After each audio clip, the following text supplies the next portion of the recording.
아주 오래된 이야기입니다. 그렇게 오래된 이야기는 아니지만 한 2007년도쯤 사건입니다. 2007년도에 한국에 커다란 뉴스가 있었습니다. 그것은 다름 아닌 가짜 계란에 관한 뉴스였습니다. 중국에서 만들어진 이 가짜 계란이 유통된 사건입니다. 눈으로 볼 때는 정말 진짜 계란하고 잘 구분이 어려울 정도로 정교하게 만든 계란입니다. 그런데 이 계란을 무엇으로 만들었냐면 화학 제품으로 만들었습니다. 이 이야기는 그 계란을 먹을 수 없다는 이야기입니다. 한참 이 뉴스로 한국 사회가 시끄러웠습니다. 그런데 이것이 가짜 계란으로 끝난 것이 아니라 한국인들이 많이 사용하는 음식할 때 사용하는 이 고춧가루, 이것도 가짜가 많았고 참기름도 가짜가 많았고, 그래서 항상 우스갯소리로 진짜 순참기름이라고 하는 것까지도 나온 적도 있었습니다. 시간이 흘러서 또다시 이 가짜 뉴스, 가짜 계란이 등장하게 되었습니다.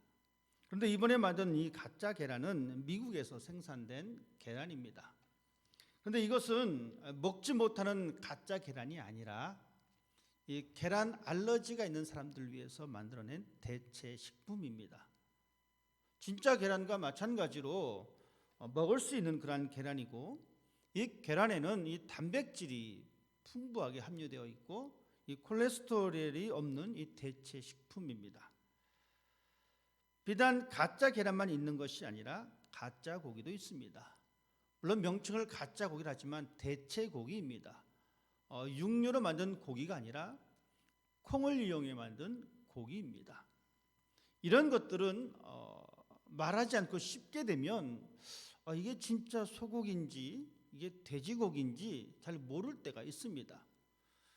물론 이 콩으로 만든 이 고기는 그 아주 오래전부터 유통됐습니다. 그래서 이 채식주의자들이 이 콩으로 만든 고기를 먹었습니다. 저도 여러 번 먹은 기억이 납니다. 먹어봤는데 잘 모르겠더라고요. 저는 이게 상대방 사람이 이것은 콩으로 만든 고기야라고 말을 하니까 그때서야 좀 다른 것 같아라고 느낄 뿐이지 씹는 이 식감은 별로 다르지 않았습니다. 그렇지만 우리가 평상시에 생각했던 진짜 고기와 또 다른, 진짜가 아닌 그 고기가 존재하고 있다는 이야기입니다. 제가 이렇게 말씀드리는 이유는 이 세상에 존재하는 것들은 참 가짜들이 많은 것 같습니다. 진짜가 있고 가짜가 있습니다. 어떤 물건을 가짜를 만들 수 있습니다. 충분히 그럴 수 있다라고 생각을 합니다. 하지만 이 먹는 음식을 가짜로 만들어서 사람들에게 해를 끼치는 것은 참 아무리 생각해도 용납할 수 없는 그러한 일들입니다. 그래서 우리는 싫어합니다. 누가 되었든지 간에 진짜를 원하지 가짜를 원하지 않습니다. 하지만 사람들은 이 가짜라도 가지려고 애를 씁니다.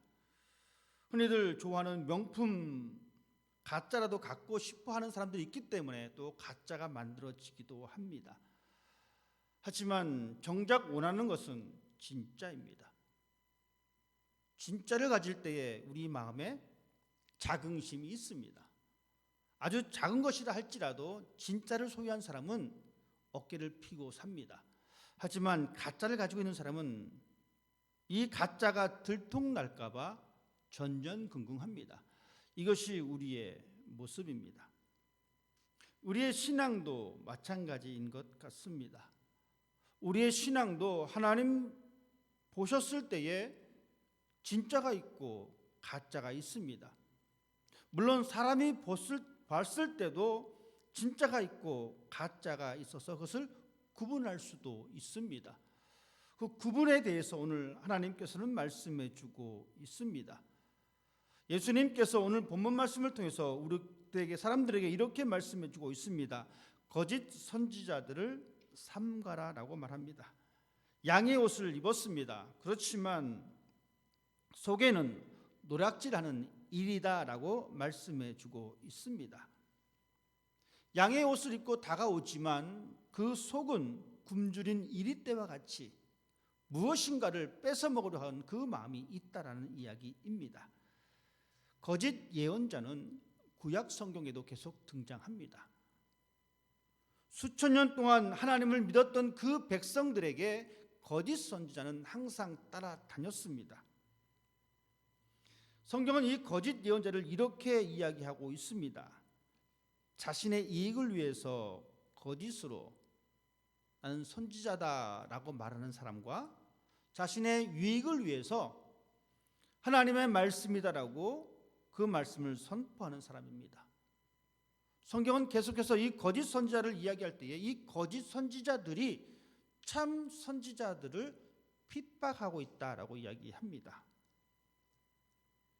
그 옛날 유다 왕 여호사밧이 이스라엘 왕과 연합해서 아람의 군대를 정벌할 시간이 있었습니다. 그때 유다 왕 여호사밧은 이스라엘 왕에게 이야기합니다. 선지자들에게 물어봐서 우리가 이 전쟁에서 이길 것인가, 하나님이 함께 하실 것인가 라고 묻자라고 이야기합니다. 그때 이스라엘 왕은 좋다, 그럼 우리가 선지자에게 묻자라고 해서 선지자들을 불러 모읍니다. 그래서 수많은 선지자들이 함께 모였습니다. 그리고 그들은 말합니다. 왕이시여 나가십시오. 하나님께서 이 전쟁을 왕에게 붙여주셨습니다. 우리는 이 전쟁에서 승리할 것입니다라고 예언을 합니다. 그러자 이제는 이 여호사밧 왕이 또다시 묻습니다. 이 선지자들 외에 또 누가 있습니까? 그때 이스라엘 왕은 대답합니다. 한 사람이 있긴 하긴 한데 그 사람은 나에 대해서 좋은 말을 한 번도 한 적이 없습니다. 그러니 그 사람은 무시하십시다라고 이야기합니다. 그러자 여호사밧 왕은 이스라엘 왕에게 이야기하기를 그 사람을 불러오십시오. 왕에 대하여 부정적인 말을 했던 그 예언자를, 그 선지자를 데리고 옵니다. 그리고 묻습니다. 우리가 나가서 전쟁을 통해서 승리하겠느냐? 이 선지자는 말합니다. 당신들은 이길 수 없습니다. 하나님께서 이 전쟁을 패하게 하실 것입니다. 400명의 선지자들은 승리를 예언했지만 자신에게 부정적인 말을 했던 그 선지자를 제외시켰던 이 왕은 결국은 자신에게 부정적인 말을 듣게 됩니다. 여러분, 우리는 살면서 때로는 이러한 모습들을 가질 때가 많습니다. 좋은 말만 듣고 싶어 합니다. 여러분, 이것이 우리의 모습입니다.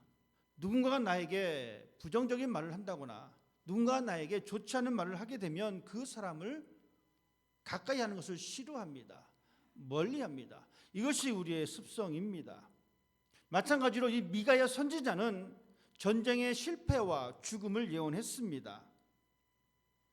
그런데 이렇게 하나님의 말씀대로 했던 이 선지자를 향하여 핍박하고 사람들은 괴롭힙니다. 왜냐하면 그 사람들은 악한 영의 조종을 받기 때문입니다. 악한 영의 조종을 받아서 사람들이 듣기 좋은 말을 합니다. 그들에게 편리한 말을 합니다.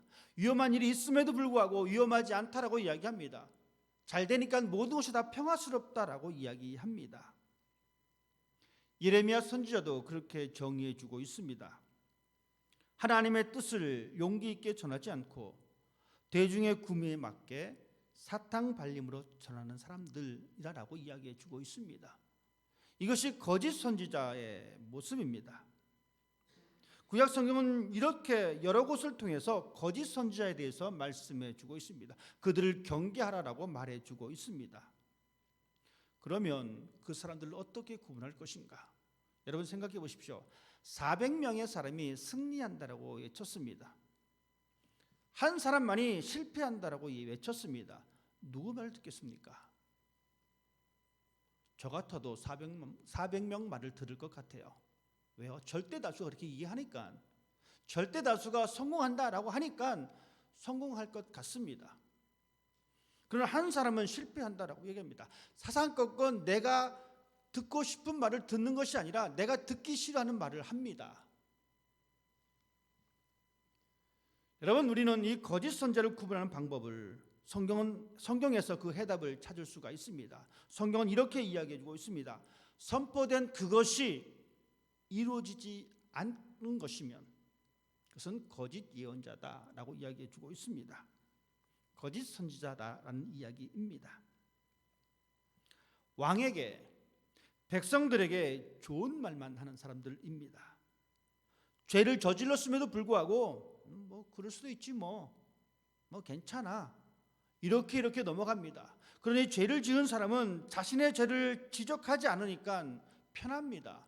계속해서 죄악된 길로 갈 수밖에 없습니다.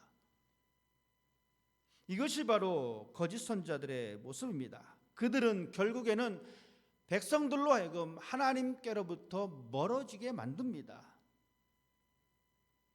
그래서 예수님은 사람들에게 말하기를 거짓 선지자들을 삼가라.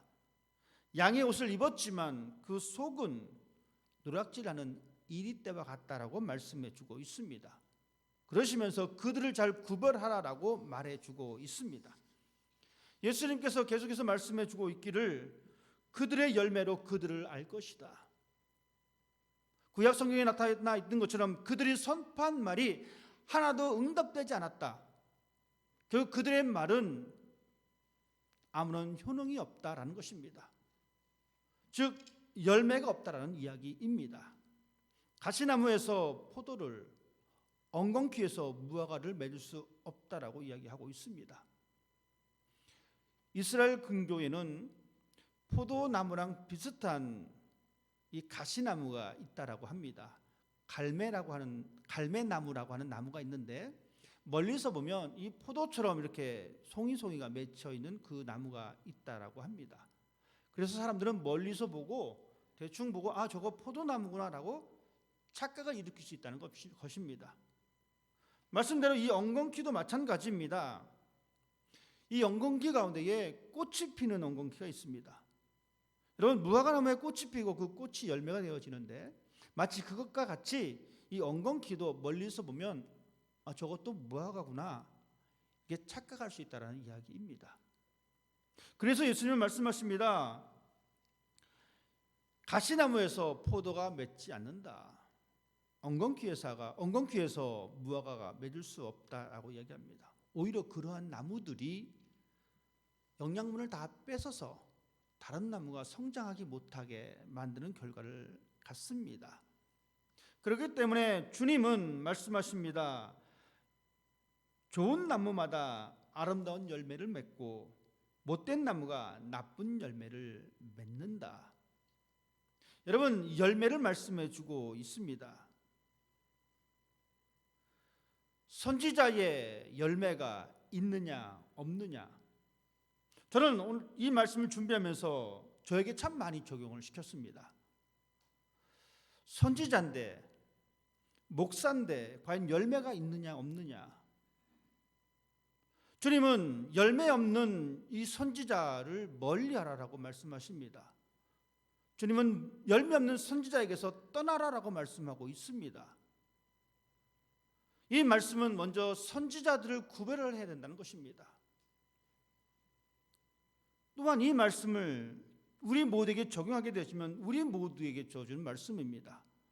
나에게 과연 열매가 있느냐?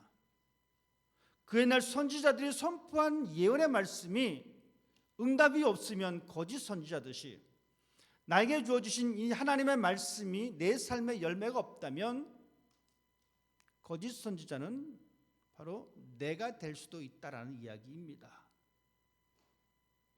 나도 누구처럼 양의 옷을 입고 살아갈 수가 있습니다.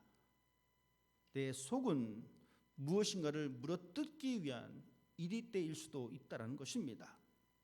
선지자의 모든 예언의 말씀이 검토되어야 되듯이 우리들의 신앙의 모습도 검토 대상입니다. 하나님을 믿는 우리 모두에게 적용되는 말씀입니다. 예언의 것들은 모두 검토되어야 합니다. 여러분 어떻게 검토할 것인가?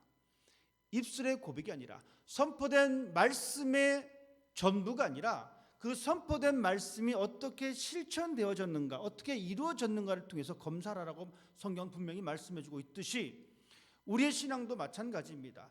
우리가 하나님을 믿으면서 내가 입술로 고백하는 이 모든 것들이 내 삶의 열매로 검사되어야 되는 것, 이것이 우리의 신앙의 과제입니다. 그렇기 때문에 바울 사도는 우리에게 말씀해 주고 있기를 하나님의 나라는 말에 있지 않고 오직 능력에 있다라고 말씀해 주고 있습니다. 우리에게 어떤 능력이 있습니까? 여기서 말씀드리는 이 능력은 귀신을 쫓아내는 능력이 아닙니다. 병을 고치는 능력이 아닙니다. 여기서 말씀드린 능력은, 하나님의 나라의 능력은 내가 하나님 나라의 백성으로 살아내는 것, 이것이 바로 능력입니다. 그렇기 때문에 우리들은 우리의 입술로 충분히 고백할 수가 있습니다. 어디 나가서 하나님에 대해서, 교회 생활에 대하여 우리 충분히 말할 수 있지만 그 삶의 열매가 합당한가라고 하는 것은 다른 문제라는 것입니다. 입만 열면 믿음에 대한 말을 많이 하시는 분들이 있습니다. 누가 들어도 정말 대단한 분이시다라고 생각할 때가 있습니다. 하지만 안타깝게도 그것이 전부입니다. 구구절절 옳은 말이지만, 구구절절 하나님에 대한 이야기 있지만 그들의 삶은 하나님의 능력을 나타내지 못하고 있습니다. 여러분, 옳은 말을 하는 것과 옳은 것을 실천하는 것은 하늘과 땅 차이입니다. 그런데 우리들은 옳은 말만 하는 것에 대하여 중점을 둘 때가 많습니다. 옳은 말은 누구나 할 수가 있습니다. 하지만 옳은 말을 실천하는 것은 누구나 할 수 있는 것이 아닙니다. 죄송하지만 어려운 일입니다. 힘든 일입니다. 그래서 주님은 그것을 좁은 길이다라고 말씀해 주고 있습니다. 그렇지만 그 좁은 길을 걷는 사람이 생명으로 나아간다라고 우리에게 약속해 주고 있습니다. 가을입니다. 가을에 우리는 이 열매를 생각합니다. 추수할 것을 생각합니다. 그렇다면 우리에게 있는 이 신앙의 열매는 어떤 것이 있을까? 주님은 열매를 보고 판단하신다라고 말씀하고 있습니다. 양의 옷을 입은 것을 보고 판단하는 것이 아니라 열매를 보고 판단하신다라고 말씀해 주고 있습니다. 입술만의 고백뿐이면 찍혀 나갑니다. 열매 없는 나무가 찍어버린다라고 말씀하십니다. 그래서 불에 던져버린다라고 말씀해 주고 있습니다. 여러분, 우리는 이런 주님의 말씀 앞에서 우리 자신을 검증하셔야 합니다. 이것이 우리의 신앙의 연속된 과정입니다. 내 삶의 신앙의 인격이 어떻게 드러나고 있는지. 들어온 것이 있는 것은 들어온 것이 있을 때에 나간 것이 있습니다. 여러분, 좋은 나무는 좋은 열매를 맺습니다. 나쁜 나무는 나쁜 열매를 맺을 수밖에 없습니다. 하나님에 의해서 생긴 것이라면 반드시 열매가 맺게 됩니다. 반드시 열매를 맺을 수밖에 없습니다. 왜냐하면 하나님은 그렇게 말씀하십니다. 자신을 속이지 마십시오. 하나님은 조롱을 당하지 않으십니다. 사람은 무엇을 심든지 심는 대로 거두는 법입니다. 타인을 속일 수 있습니다. 타인을 조롱을 할 수도 있습니다. 그렇지만 성경은 말합니다. 자신을 속이지 마십시오. 하나님은 조롱당하지 않습니다. 사람은 무엇을 심든지 심은 대로 거둡니다.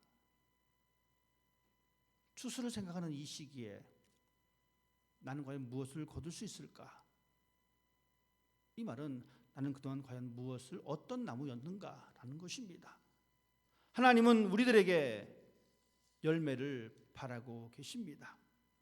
참된 것과 거짓된 것을 구분하기를 말씀해 주고 있습니다. 예수님 당시에도 거짓 선지자도 있었고 지금도 거짓 선지자들이 있습니다. 그래서 사람들을 미혹합니다. 그들로 하여금 하나님을 떠나게 만드는 장본인입니다. 거짓 지도자들이 참 많이 있습니다. 어떤 사람들이 거짓 지도자인가 하면 여러분, 성경을 열심히 가르치지 않는 사람들입니다. 성경을 성경대로 가르치지 않습니다. 말씀드렸듯이 저는 이 말씀을 준비하면서 과연 나는 성경을 성경대로 가르치고 있는가? 제가 만약 성경을 성경대로 가르치지 않고 있다라면은 여러분은 저를 거짓 선지자라고 거짓 지도자라고 이야기하실 수 있습니다. 왜냐하면 이것은 제 주장이 아니라 성경의 말이기 때문에 그렇습니다. 교회의 머리이신 예수 그리스도를 존중하지 않습니다. 거짓 지도자들, 여러분 주변에 떠도는 거짓 지도자들을 여러분 보십시다. 교회의 머리이신 예수 그리스도를 존중하지 않습니다. 그들 자신이 마치 하나님과 같이 살려고 하는 사람들입니다. 그들은 성경을 성경대로 가르치지 않습니다. 그들은 성경을 자기 유익함에 따라서 가르칩니다. 그들은 선포된 말씀대로 살아가지 않습니다. 선포된 말씀과 따로 살아갑니다. 그런 사람을 멀리해야 합니다. 그런 사람이 있다라면은 여러분 그런 사람 주위에 가서는 안 됩니다. 왜냐하면 이것은 우리의 영적인 문제랑 연결되기 때문에 그렇습니다. 물론 인간적인 친분 관계야 유지할 수도 있습니다. 그렇지만 영적인 것이 더 중요합니다. 그렇기 때문에 우리가 올바른 신앙 안에서 성장할 필요가 있습니다. 양의 옷을 입은 이리입니다. 겉과 속이 다른 사람입니다. 자신의 이익을 취하려고 하는 그러한 사람들입니다. 자신의 명예만을 취하려고 하는 사람들입니다. 자신이 가진 것만 지키려고 하는 사람들입니다. 우리 모두에게 적용되는 말씀입니다. 내가 하나님을 믿으면서 내 이익만을 생각하고 있다면 여러분 우리도 마찬가지로 거짓 선지자에 속합니다. 하나님을 믿으면서 하나님의 이름을 드러내는 것보다는 내 이름을 드러내고 있다라면은 우리는 결코 좋은 열매를 맺을 수가 없습니다. 겉으로는 교회를 위한 척합니다. 겉으로는 주님을 위한 척합니다. 하지만 그 속은 물어뜯은 이 때입니다. 그 누구도 3일간 천사 노릇을 할 수가 있습니다. 여러분 우리 모두는 한 3일 동안 천사가 될 수가 있습니다. 하지만 시간이 지나면 결국 그 본성이 드러날 수밖에 없습니다. 그것이 우리의 모습입니다. 다윗에게는 압살롬이라고 하는 왕자가 있었습니다. 그는 백성들의 신임을 얻기 위해서 자기 자신이 참 착한 사람인 것을 드러냈습니다. 사람들의 신임을 얻어서 이 왕의 자리를 굳혀야 하기 때문에 자기는 선한 왕이다라고 그것을 드러냈습니다. 하지만 그것이 드러난 시간은 결국 오래가지 않았습니다. 시간이 지나자 그는 포악해졌고 아버지 다윗을 반역하게 됩니다. 여러분 우리의 신앙의 모습도 이럴 수는 있습니다. 3일 동안 정말 내가 믿음 있는 척 행세할 수는 있습니다. 하지만 오래 가지가 않습니다. 그것이 우리의 모습이기 때문에 그렇습니다. 세상 사람들은 외모와 배경만 봅니다. 하지만 우리는 그래서는 안 됩니다. 속 중심을 보는 사람이 되어야 합니다. 이 이야기를 뒤집으면 우리는 속 중심의 열매를 맺어야 된다는 이야기입니다. 다른 사람의 어떤 열매를 쳐다보고 판단하는 것이 아니라 먼저 나 자신이 가지고 있는 이 열매가 무엇인지 여러분 판단하는 사람이 되어야 합니다. 참 성도는 열매 있는 성도는 좋은 나무는 성경대로 살아가는 사람입니다. 이것이 바로 열매 있는 사람의 모습입니다. 여러분 우리는 이 말씀 앞에서 다시 한번 우리 자신을 생각해 봐야 합니다. 나는 과연 성경대로 살아가고 있는가? 이것이 제일 중요한 관점입니다. 여러분이 무슨 일을 하든 어떤 일을 하든 상관이 없습니다. 하지만 그 하시는 일이 과연 성경대로 살아가고 있는지 이것이 최대의 관심이 되어야 합니다. 왜냐하면 그 성경대로 살아가는 사람이 바로 좋은 나무이기 때문에 그렇습니다. 바로 그곳에서 좋은 열매가 맺혀진다라고 말씀해주고 있습니다. 열매로 압니다. 겉으로 봤을 때는 구분할 수가 없습니다. 신앙의 연륜, 사회적인 위치, 여러분 이것으로 구분할 수가 없습니다. 제가 이렇게 이 시간 양복을 입고 이 자리에 있으니까 아 목사구나 여러분이 바라보십니다. 그런데 제가 똑같은 양복을 입고 사회에 나가 있으면 당신 목사구나 라고 사람들은 봐주지 않습니다. 즉 우리의 외형으로서는 그 어떤 것도 판단할 수 없다는 것입니다. 그렇기 때문에 우리가 하나님 앞에서 우리의 속사람의 열매인 것에 초점을 맞추는 사람이 되어야 합니다. 내가 상대방의 열매를 바라보듯이 상대방도 나를 바라보고 있다는 것. 그렇다면 내 속사람의 열매가 어떻게 맺어야 될 것인가가 결정될 수가 있습니다. 결국은 구분됩니다. 사람들은 헤어지고 만나지 않으면 잊혀지지만 하나님은 모든 것을 알고 계시고 하나님은 구분하십니다. 이것이 바로 하나님의 법칙입니다. 교회는 하나님의 법칙이 통용되는 것이 교회입니다. 이것이 바로 하나님의 정의입니다. 예수님께서 이런 비유를 말씀하셨습니다. 가라지와 알곡이 있는데 이것이 한 밭에서 자랍니다. 하루는 일꾼들이 와서 예수님한테 얘기합니다. 주인님, 이 가라지를 다 뽑아버리죠. 그러자 주인이 말합니다. 냅둬라. 추수 때에 다 뽑아서 이거 다 불에 태우고 알곡은 모아서 창고에 집어넣을 것이다. 하나님은 하나님의 열매를 반드시 보호해 주십니다. 내가 좋은 나무가 되어서 열매를 맺게 되면 하나님께서는 그것을 보호해 주십니다. 하나님은 결코 그냥 지나지 않으십니다. 그렇기 때문에 사도 바울은 말해주고 있기를 하나님은 모든 사람에게 그 행위대로 갚아주실 것입니다. 우리 모두는 좋은 나무가 되어야 합니다. 그리고 우리는 그곳에서 열매를 맺습니다. 하나님은 그 열매 맺은 것을 갚아주신다라고 약속하고 있습니다. 여러분 어떻습니까? 가을 이 추수의 계절, 나는 어떤 열매를 주님 앞에 드릴 수 있을까요? 거짓 선지자처럼 자신의 배만 위하는 그런 사람이 아닌지, 주님을 사랑하고 다른 사람을 위한 그 모습이 나에게 있는지. 우리는 예수님을 선한 목자다라고 이야기합니다. 선한 목자는 양들을 위해서 목숨을 버립니다. 선한 목자는 자기를 희생합니다. 선한 목자는 내가 하겠다라고 이야기합니다. 사꾼 목자는 어떻습니까? 손해를 보려고 하지 않습니다. 손해 볼 일이 생기면 한 걸음 뒤로 물러섭니다. 내 이익만을 구하는 신앙이 아닌지, 그래서 선한 목자를 따라가는 사람이 아닙니다. 내 이익만을 추구하는 것이 아니라 선한 목자처럼 섬기며 희생하는 그 삶을 살아가는 사람이 되어야 합니다. 나무는 열매를 냅니다. 열매는 나무를 입증합니다. 인간됨의 본질은 나무입니다. 모든 사람의 인간됨의 모습이 있어야 합니다. 하지만 그리스도인들은 더욱더 그리스도인됨의 그 본질을 가지고 있어야 합니다. 그 생활 방식이 바로 열매입니다. 이 열매는 하나님과 오랜 교제를 통해서 만들어집니다. 그렇기 때문에 세상 사람들이 맺는 열매와 그리스도인이 맺는 열매는 다릅니다. 세상 사람들은 하나님과 교제가 없지만 우리는 하나님과 교제가 있습니다. 하나님과 교제가 있기 때문에 이 열매가 맺혀지게 되는 것입니다. 내가 열매가 있다라면은 내가 하나님과 교제하고 있다는 증거입니다. 나는 하나님과 교제하고 있어.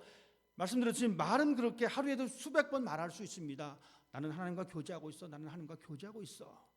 그런데 그 증거는, 나타난 열매는 없습니다. 메아리가 될 수밖에 없다라는 것입니다. 그리스도인의 열매는 하나님과 교제의 증거물이며 이 증거를 통해서 우리는 날마다 새로워집니다.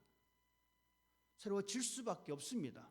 왜냐하면 하나님은 창조의 하나님이시기 때문입니다. 날마다 우리를 새롭게 하십니다. 그 하나님과 더불어 교제할 수 있는, 그래서 변화된 삶을 우리가 살아내는 것, 이것이 바로 우리가 하나님 앞에서 드릴 수 있는 열매입니다. 때로는 우리는 겉과 속이 다른 부끄러운 모습을 가지고 있습니다. 삶의 변화를 만들어내지 못하는 그 삶의 모습을 살아갈 때도 있습니다. 그런 모습을 회개하면서, 하나님, 내가 주님과 늘 교제하면서 아름다운 열매를 맺기를 원합니다. 이렇게 기도하면서 살아갈 수 있는 여러분 되기를 원합니다. 주님은 마지막 때에 그 추수할 때에 열매를 보고 아신다라고 말씀하셨습니다. 우리가 하나님 앞에서 맺어진 그 열매를 보시면서 주님은 말씀하십니다. 그래, 얼마나 힘들었니? 열매를 맺으려고 얼마나 힘들었니? 내가 너를 기억하고 있어. 마지막에 창고에 내가 너 둘 거야.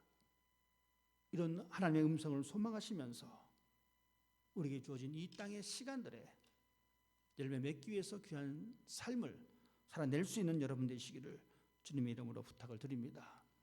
기도하겠습니다.